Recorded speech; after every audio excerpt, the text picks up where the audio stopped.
Growing up, my twin sister Anna and I were very different. She was like the perfect daughter while I wasn't. Our dad was a serious professor, always focused on his work, and our mom was all about being a traditional housewife. They wanted us to be just like them, but I was more into band t-shirts and keeping to myself. Mom always compared me to Anna, who seemed to do everything right. She'd ask why I couldn't be more like her, especially when I showed up at breakfast with my headphones on. Anna, on the other hand, basked in Mom's praise. She'd wonder why it was so hard for me to dress nicely and smile. It felt like we were from different worlds. One Saturday, we had to attend one of Dad's boring faculty parties, which we couldn't skip. I decided to rebel in my own little way. I put on some heavy eyeliner and wore boots that definitely didn't fit the usual standards. "You're not going out like that, are you?" Mom caught me on the stairs, eyeing my boots like they were covered in mud. I shrugged, my usual defense. "Don't see why not," she sighed, that long sigh that meant I was the biggest disappointment in her perfectly ordered world. "Please, Eliza, just this once, can't you try to fit in? For once, pretend we're the perfect family." I shot back, tired of the same old argument. "It's not about pretending, it's about showing respect for your father," she argued, her voice getting sharper. Anna overheard and chimed in, her heels clicking on the hardwood floor. "Mom's right, Liz, it's not that hard to look decent. Why do you always have to make things difficult?" "Maybe I don't want to be a clone of you, Anna," I snapped, feeling my face heat up. I hated these arguments, hated being compared, but more than anything, I hated feeling like the odd one out in my own home. Dad appeared at the bottom of the stairs, looking serious. "Eliza, go change now. We're leaving in 10 minutes, he said firmly. His tone didn't allow for any argument. He didn't need to raise his voice. The disappointment in his eyes was enough to make me obey. I marched back to my room to swap my boots for boring flats and wipe away half my eyeliner. As we drove to the party, the car was silent except for the classical music Dad insisted on playing because it was calming. I stared out the window, watching the trees blur past. In that moment, I promised myself someday I'd live a life where no one could tell me what to wear, how to act, or who to be. Someday, I'd be free from the echo of these expectations. My room was the only place where I could pretend I was somewhere else, anywhere else. Unlike the rest of the house, filled with my parents' choices, my room was mine. It wasn't much, just 4 walls covered in sketches and music posters, but it was my escape from the reality of my family's expectations. One evening, as I was trying to lose myself in a playlist of my favorite bands, Dad knocked and marched into my room. His face was set in a familiar frown. "Eliza, turn that noise down, and why haven't you studied with Anna today? You know you both have exams coming up," he said, his voice stern. I pulled out one earbud and looked up at him, trying to keep my voice steady. "I've been studying, just not with Anna. I learn better on my own," I explained. Dad shook his head, clearly not convinced. "You know the rules. Your sister gets good grades, and you should be doing the same." "It's not about making things difficult," I said, feeling frustrated. "I just don't see why I have to follow Anna's way of doing everything. Can't I have my own way of studying?" He didn't respond to that, just shifted his complaint. "And those friends of yours, I saw you with them at the cafe yesterday. I don't think they're a good influence. You should be spending time with the daughters of my colleagues. They're more suitable." My temper rose. "Suitable for what? For you?" "Because they talk about economics and pretend to enjoy those boring university gatherings." Before he could answer, Mom appeared at the doorway, her voice sharp as she joined in. "Eliza, your father is right. Those girls are from good families. They know how to behave. They're the kind of friends you should want." I stood up, facing both of them. "What if I don't want friends who are picked for me? What if I want to choose my own friends, choose what I study, or even what I want to be?" I exclaimed. Mom's response was final. "That's enough, Eliza. You know your future is with the university. Your father has made sure of that. And after you graduate, you'll need to start thinking about settling down." The words "settling down" hung in the air like a life sentence. "You mean start thinking about being someone's wife like Anna is? Is that all you think I'm meant for?" Mom's face softened slightly, but her voice remained firm. "We want what's best for you. Following the path we've set out will give you a good life." "A good life," I repeated, the bitterness evident in my tone. "Is it a good life if it's someone else's idea of good?" No one answered. They didn't need to. We all knew there was no point in arguing. They had their plans, and they expected me to fall in line, just like Anna. Anna and I were like 2 sides of the same coin, always together but never on the same page. At university, where Dad taught, the differences between us grew even more obvious. She was into business management, the golden child, always nodding along in lectures, asking smart questions that made professors appreciate her. Meanwhile, I was stuck in the same program, but it felt like wearing a shoe on the wrong foot. Awkward, uncomfortable, and just plain wrong.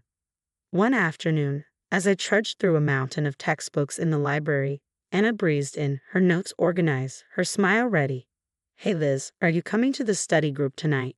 Professor Hall mentioned he's dropping by. Could be good for us to show face," she said, her tone light but insistent. I glanced up, feeling the weight of her expectations. "No, I don't think so. Those things aren't really my scene, you know," I replied. She frowned, placing her books down with a thud that matched her disapproval. "It's not about it being your scene, Liz. It's about making the right impressions. You need to start taking this seriously. We're graduating soon." I shrugged, turning back to my notes. "I am taking it seriously, just not in a way that makes me miserable. Why bother pretending?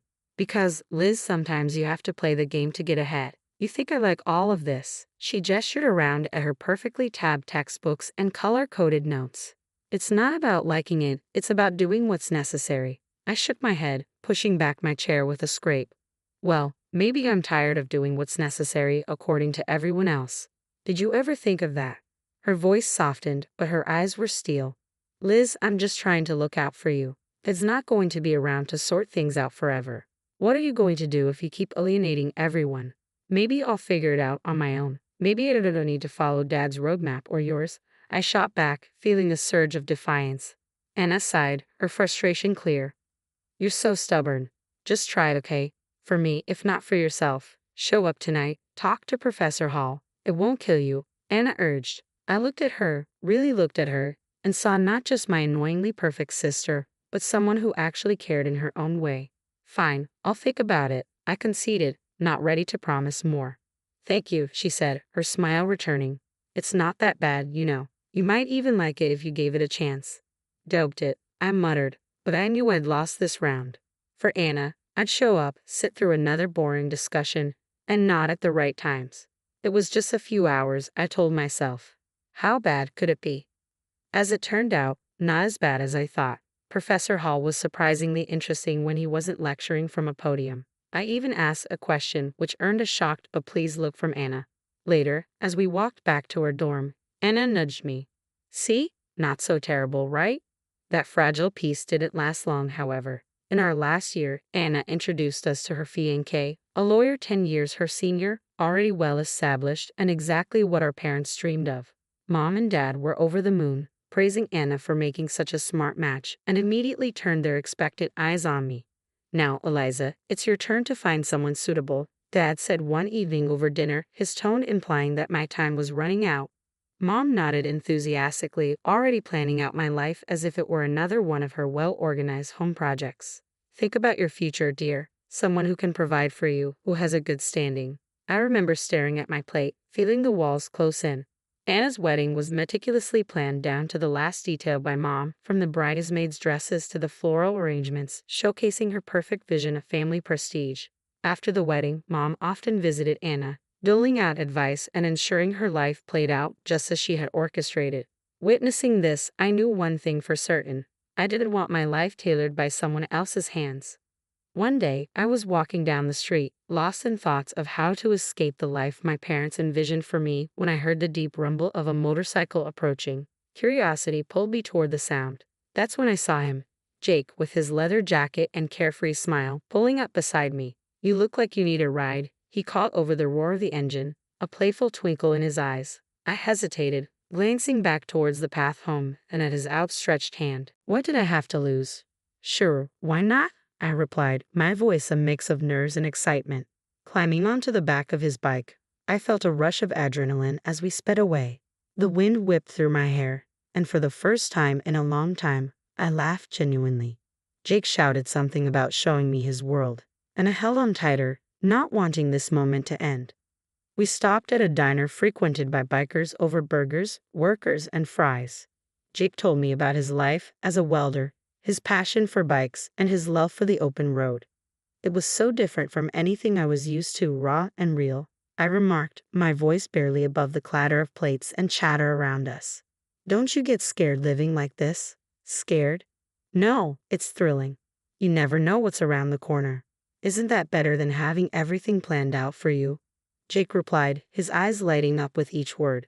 Over the next few weeks, we met secretly. Each ride on Jake's motorcycle pulled me further from the life I was supposed to live and closer to the life I wanted. The speed, the adventure, it wasn't just about the thrill, it was about feeling alive, feeling free. One evening, as we watched the sunset from a secluded overlook, Jake turned to me. Eliza, I don't just ride to escape. I ride to feel alive, to make every moment count. With you, every moment feels like it's worth something. I leaned into him, my heart beating fast. I've never felt like this before. You make me feel free, Jake, I confessed. He smiled, pulling me closer. Then let's not go back to just existing.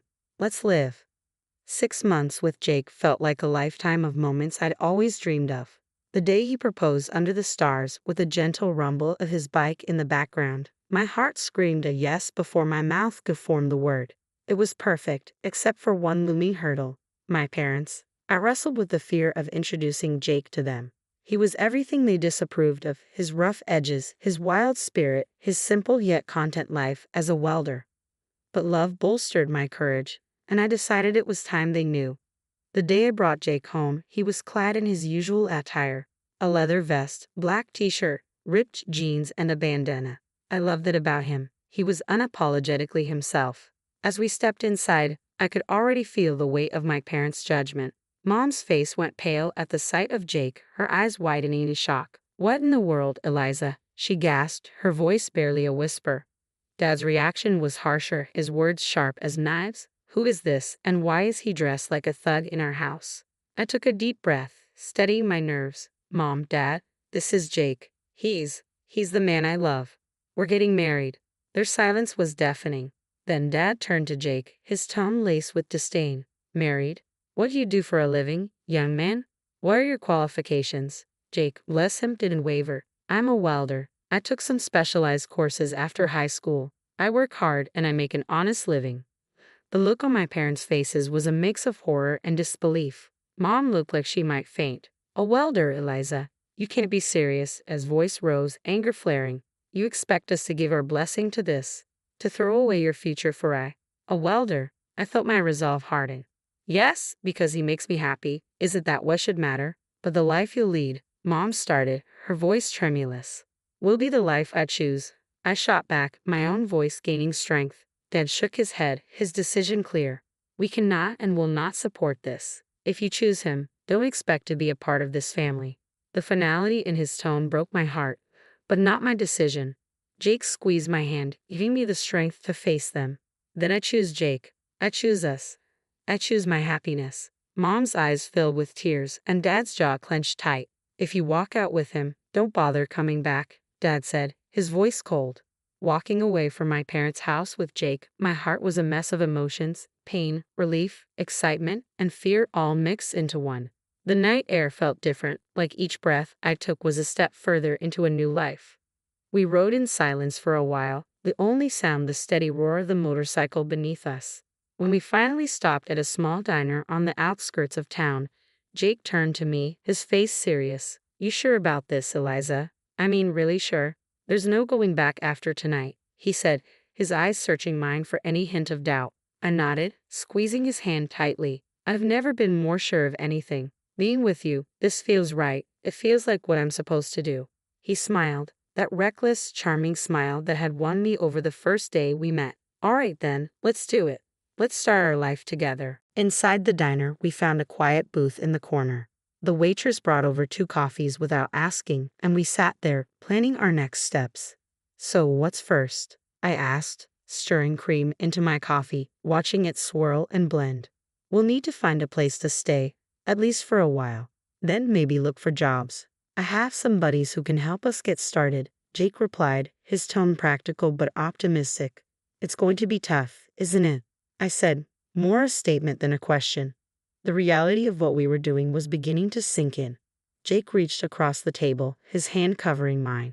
It might be, but we'll handle it together. Tough is nothing new for either of us, right? I couldn't help but laugh. A short, sharp burst of genuine amusement. Right, together. We spent hours in that diner, talking and planning. Every so often, Jake would throw out an idea that sounded so wild, so free, that it made my heart jump.